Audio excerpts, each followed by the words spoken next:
There are three joints primarily involved when cycling. The hip joint experiences mainly flexion and extension, but it's also exposed to small ranges of internal and external rotation, along with abduction and adduction. The knee experiences both flexion and extension, while the ankle is exposed to both dorsiflexion and plantar flexion. Next, we will look at what muscles are used during a pedal stroke. The anterior muscles used are your rectus femoris, vastus lateralis, vastus medialis, and your tibialis anterior. The posterior muscles are your gluteus maximus, your semimembranosus, your bicep femoris, the gastrocnemius medialis, the gastrocnemius lateralis, and the soleus. There are two phases of cycling, the power phase and the recovery phase. In 1991, Timmer found that the power phase occurs when the pedal is at its highest position, or the 12 o'clock position on the face of a clock. Through the power phase, the hip extends from an average position of flexion of 30 degrees to 90 degrees, followed by a small amount of internal rotation and adduction. The knee extends from an average flex position of 35 degrees to 110 degrees. Once the hip and knee are both extended, the ankle plantar flexes from 15 degrees to 35 degrees. The recovery phase occurs when the pedal is in its lowest position, or 6 o'clock on a clock face. Throughout this phase, both the hip and knee return back to their original flex position, and the ankle returns to a dorsiflexed position. Now we will take a look at the muscle contractions that take place during a pedal stroke. The pedal stroke is traditionally broken down into either the push power phase and the pull recovery phase, or by 360 degrees. Figure 4 shows the percent of activation of several key muscles at specific degrees, while Figure 5 shows the activation of each muscle by phase. Lower limb muscles are activated and deactivated in a given section of the crank cycle. For knee extensors, larger activation is observed at the top of the cycle, or 0 degrees. This early recruitment has been associated with the early knee extension required to move the pedal forward. Hip joint extensors have later activation, closer to 90 degrees of the cycle, in order to accelerate the crank and drive large forces through the pedals. Next, we will examine the position, velocity, and acceleration of cycling. It is important to note that the evaluation of biomechanics of cycling is limited to mostly the sagittal plane because of the large range of motion of the hip.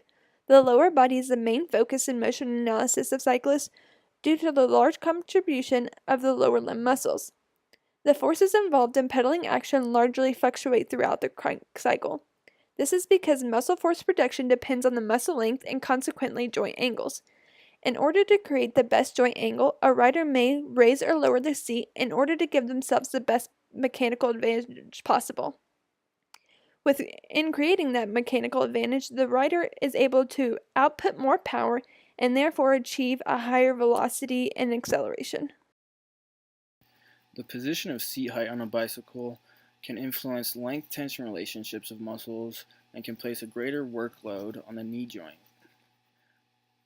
Foot position on a pedal can also allow for a greater mechanical advantage as well. The more anterior the foot lies on a pedal, the more horizontal force is produced.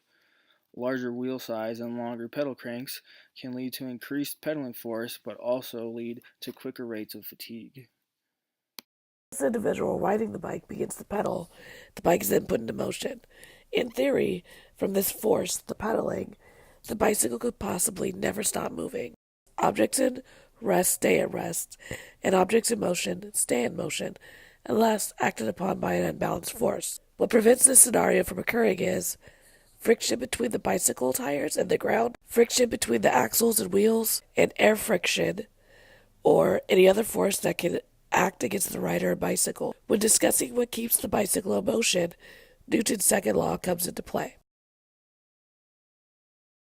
Newton's law as force is equal to the mass of an object times its acceleration. In the video pictured, force is characterized by the rider pedaling. The more force applied, the faster the bicycle accelerates. Also discuss the more mass you have, such as adding boxes to the rider's load, the more force the rider would need to apply. The more force applied, the faster the rider accelerates. Force is translated through tension, then applied in order to apply torque on the wheel that accelerates the rider in a lateral direction. Now that we understand what causes the bicycle to be in motion, Newton's third law comes into play. Newton's third law: for every action, there is an equal and opposite reaction. Friction occurs between the tires and the ground when a rider is pedaling. Each time the tire rotates clockwise, it's pushing the tire backwards.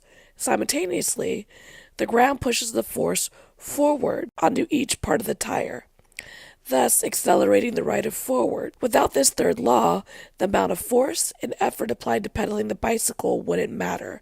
The bike would not go anywhere. Newton's laws are essential to cycling. It is a relevant component at each part of the process, from inertia to motion to staying in motion and stopping. Cyclists use this knowledge of Newton's laws in order to improve technique and performance. Understanding how mass and force affect the motion of cycling will directly affect a cycler's